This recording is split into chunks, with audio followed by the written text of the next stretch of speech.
Welcome. Today I am going to do a little bit of an ideas and review on some of the rooting drills that you may or may not have seen. If you haven't seen any of the rooting drills, just go back a few of my posts and you'll find them. This is some ideas for training and also some troubleshooting ideas. Once we get into the more yang or the more energetic pushing hand basics, there can be more problems because there's energy involved and sometimes a competitive nature, and sometimes we forget that we're training and drilling and we get to competing, and these are just some of the common things that I see that come up. Today my practice partner is Brian Davis. He's a teacher of Tai Chi at Twin Willows Tai Chi Academy. Did you say academy or studio? Studio. Twin Willows Tai Chi Studio in Newark, Delaware. Sifu Brian has been a student of mine for decades. He actually is he's my classmate under some of my more famous teachers, Master T.T. Leong, Master Paul Gallagher, and Grandmaster Weilan Choi. I will leave a link in the description for Brian's school website in the descriptions. Check it out. He has a lot to offer. Again, like all the other drills, the rooting drills, especially the drills that have energy, if you've got any kind of low back problems, you've got joint problems, bad shoulder, bad knees or whatever, you do want to consult with your doctor. These drills are all safe. I teach them in a safe manner, but if there's something going on with your structure, I can't really fix that. So if it's an alignment problem, I can. Just send me a message. I can probably help you out. But if you've got something like that, again, consult your doctor, consult your physician, and always err on the side of being safe. If you start doing a drill and you feel pain, or something really feels weird or awkward or not right, just stop. And you can always message me. I'll try my best to troubleshoot it for you. So today we're just going to do a few ideas out of rooting at the chest. When I'm working on the rooting, I am really working on using my alignment and my structure and channeling his push into my back leg and into the floor. Well, that works. It's a tried and true method. Sometimes though, if the angle gets changed on his end, suddenly my technique won't work. So if we are lined up and he's doing his 5 seconds on and he meets resistance, he might just move over a little bit. Now if he pushes at that angle, it is going to break my structure. My structure is lined up from the front. So if I stay there, I'm going to stay there, he's going to change the angle, I'm going to try to use all my force, even with the tension, I won't stay there because the structure's not right. There's a simple answer to that. He changes the angle, I change the angle. So we're lined up. If he goes over, I'm going to go over. Now you push. You feel I'm still there. He'll change the angle, I'll change the angle. He changed the angle, I change the angle. He'll change the angle, I'll change the angle. When I change the angle, I won't come up out of my root to change the angle. I'm going to change the angle with my root. I've got my weight in the front. All I have to do is swing out my back leg. Basically, I'm gonna obey him. If he says we're going on this way, I will go that way.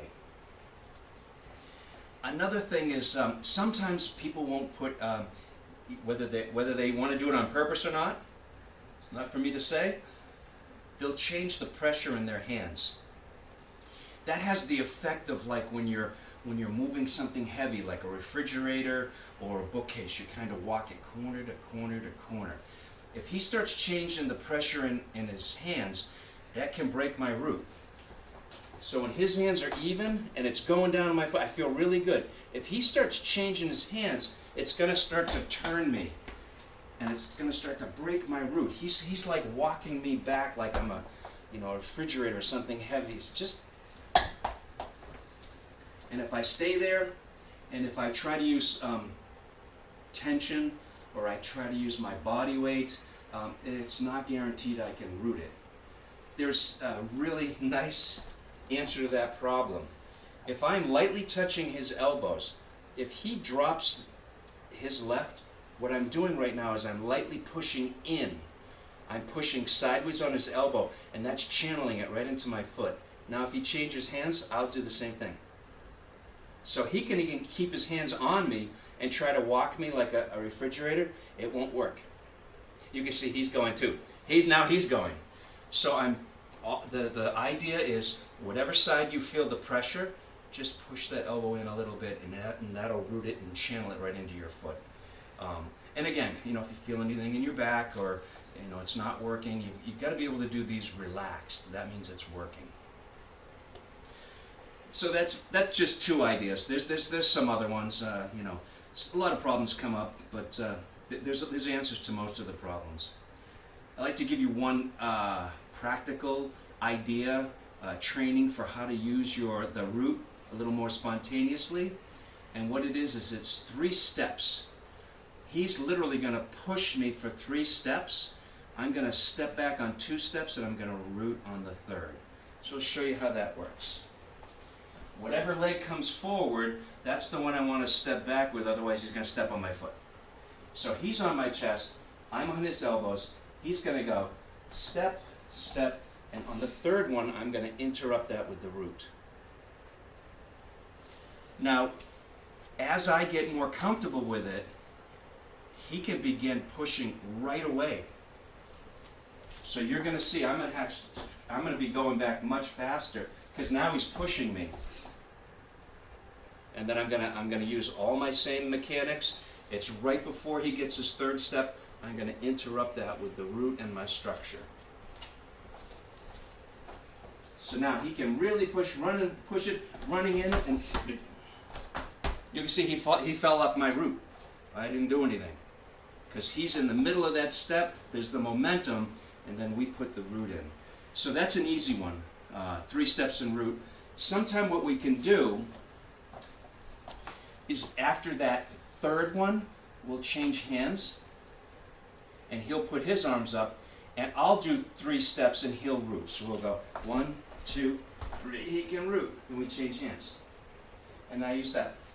1, 2, 3.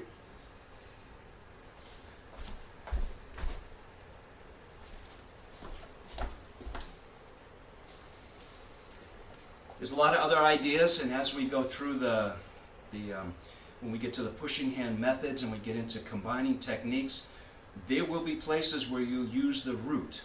Master Liang, sometimes he'd say, in this technique you have to use the root a little bit. And so sometimes the root either changes directions, buys you some time. There's lots of reasons to have the root. It's definitely one of the things you have to have in Tai Chi to make the techniques work. So, I hope you enjoy these. If you do, subscribe, like it, join my Patreon page, send me a message if you like it, and if there's something else you want to see as I progress through the drills and the methods, shoot me a message, let me know. So, until then, I wish you happy rooting.